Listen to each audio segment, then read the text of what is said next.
Salut, c'est Guillaume. Je vous propose de découvrir un extrait du prochain épisode de Course épique.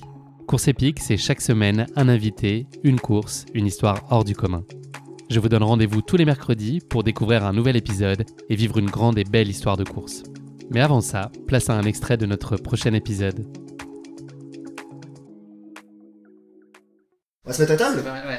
Très bien, on va se replacer. Tu as ce qu'il faut à boire? Ça devrait le faire pour l'instant, oui. Ok. Le frigo est pas loin. Hop là. Ça va? Ouais. C'est bon, t'as tes couverts? C'est la surprise. Alors, tu sais, c'est les empanadas surprise. Ouais, s'il y a un truc qui va pas, tu me dis. Non, je pense que je dois sur. C'est bon, c'est chaud. Ouais. Pas mal. C'est très bon. C'est fin, ça se mange sans faim. Ouais, grave. Non. Allez, on y retourne? Ouais, let's go. Alex, à quelle fréquence tu passais la vitesse maximum là sur la course? C'était quoi le ratio marche-course? Il a beaucoup évolué au fil des jours? Bah oui, parce qu'il est Par passé rapport de des 0% à 100%. À partir de quand tu as complètement basculé? Fin du jour 3, fin du jour 3, ça a basculé. Jour 4 et 5, c'est globalement 100% de la marche. Après, c'était de la marche qui était entre... J'étais à plus de 6 km/h parce que je voulais jamais que ma montre affiche 10 minutes au kilomètre. Donc j'étais à plus de 6 km/h, j'étais entre 6 et 7,5 je pense. Sur le papier, quand tu es dans Paris, tout le monde marche vite. Donc marcher à 6 km/h, tu parais un peu chelou, mais ça passe dans Paris. Pendant 10 minutes, c'est déjà long, 10 minutes à 6 km/h. Pendant 15 heures, c'est infernal et c'est douloureux. Moi, je suis comme les avions. C'est-à-dire qu'un avion, il coûte moins cher en termes de maintenance quand il est en vol, vs quand il est sur le tarmac. Moi, je suis fait pour courir. J'ai souvent plus mal quand je marche que quand je cours. Là, marcher pendant 2 jours à cette vitesse-là a été une nouvelle expérience de douleur que j'avais pas vécue depuis très longtemps. C'est-à-dire que j'ai découvert des muscles, les muscles de la marche. Je pensais que mes jambes étaient prêtes à tout, qu'elles avaient déjà tout vécu en termes de développement musculaire. Je savais que, ok, d'accord, quand je fais du vélo, au bout de 3-4 jours, et que je fais beaucoup de vélo, ça me travaille 2-3 muscles différents, mais globalement, ça va, il n'y a pas de problème. La marche, c'est insupportable. Là, en fait, grosso modo, ce qui s'est passé, c'est premier jour 140 bornes, deuxième jour 100 bornes, troisième jour 80 bornes, mais ces 3 jours-là, je courais encore, mais à partir du troisième jour, mes releveurs étaient flingués, donc c'est ce qui permet à tes pieds de plier, grosso modo. Donc mes pieds se pliaient plus, donc j'attaquais que talons et je ne pouvais plus. T'attaquais, pas t'attaquer. J'attaquais que talons. J'attaquais que talons. Oh là là, on dirait du Necfeu quoi. Je vais pas me lancer parce que je rappe tellement mal. Mais j'attaquais talons. C'est marrant que Ludo Pomeray, on lui a jamais fait faire un truc un peu chelou comme ça. J'attaquais talons à mort et je marchais et en fait marcher vite en attaquant talons c'est comme marcher vite avec des chaussures de ski.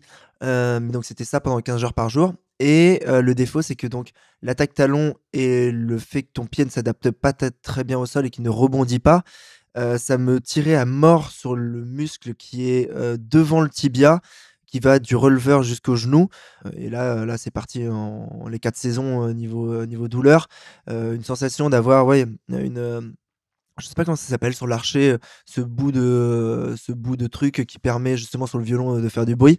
Mais ce truc-là était tendu de la même manière et j'avais une sensation de crissement. C'est vraiment ça, c'est pas une sensation de courbature ou quoi, c'est une sensation de crissement dans les muscles. Comme si on me mettait des coups et comme si j'avais des bleus et des hématomes, mais à chaque seconde, qui étaient en train de faire mal à l'intérieur véritablement de la jambe et que ça pousse le tibia vers l'extérieur. Donc bah voilà, super agréable comme tu l'imagines. Mais Et à aucun moment tu pouvais courir pour te soulager, même si c'était douloureux. j'arrivais pas à courir. Inenvisageable. En fait, je ne pouvais plus, mes releveurs ne me permettaient plus de plier mes pieds et donc je ne pouvais plus me propulser telle une petite biche. Là, ouais, faut imaginer que comme quand Gad Elmaleh faisait son sketch du blond qui marche avec les chaussures de ski, bah, j'en étais sincèrement la même chose. Après, tu t'adaptes et au fur et à mesure, bah, tu n'es pas élégant, mais au moins ça reste efficace. Et là, je sais pas si tu le remarques, mais je suis en fait très courbé sur mes épaules, etc. Je l'étais un petit peu avant, mais là, 5 jours de marche complètement courbé, en fait, recroquevillé. Je ne sais pas pour quelle raison ça a commencé à me recroqueviller, mais je terminais, en fait, j'étais en mode, ça m'a rappelé mon arrière-grand-père, qui était complètement plié en deux à 94 ans. J'ai eu la sensation d'être mon arrière-grand-père à certains moments sur la course. Surtout bête, pas de bâton. Je les ai utilisés dans les descentes, tellement j'avais mal justement. Les descentes, c'était les rares moments où en plus de me faire mal au tibia, ça commençait à me faire mal aux cuisses. D'habitude, j'ai jamais mal aux cuisses, ça n'arrive plus depuis bien longtemps. Là, j'ai sorti les bâtons, ne serait-ce que pour sortir un tout petit peu de poids et qu'il y en ait pas trop, vu que là mon corps se retrouvait un peu plus en avant, qu'il y en ait pas trop sur mes cuisses, j'ai sorti les bâtons à ce moment-là. Sinon, le reste du temps, pas du tout. Je trouvais que ça me faisait perdre du rythme et je préfère avoir mal que de perdre du temps. Et c'est là où ça revient à speed.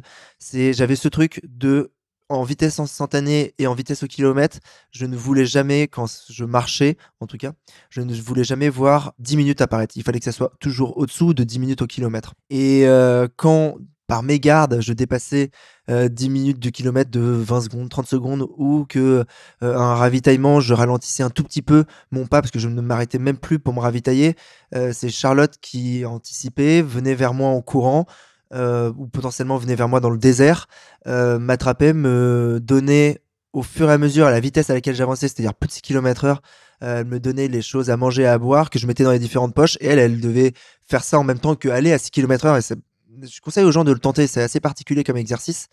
T'as l'impression d'être dans un jeu sur TF1 au Big Deal où tu dois faire des services en même temps que t'avances sur un truc qui roule au-dessous de toi. Tu vois cet inconfort qu'ils ont, ou dans Interville il y avait un peu des trucs comme ça. Bah, c'est un peu la même chose que Charlotte elle a vécu, je pense, vis-à-vis de moi.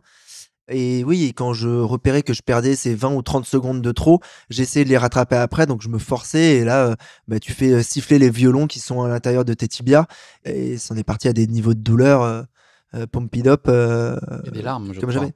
Et des larmes, ouais, je chiale de temps en temps en course, mais c'est de plus en plus rare. Mais généralement, quand je chiale, c'est les 3 km de l'arrivée, parce que je vois le stade de la Redoute, que je sais que je vais faire top 10 à la Diag. Voilà, ça, c'est des pleurs de joie et de waouh, c'est enfin arrivé.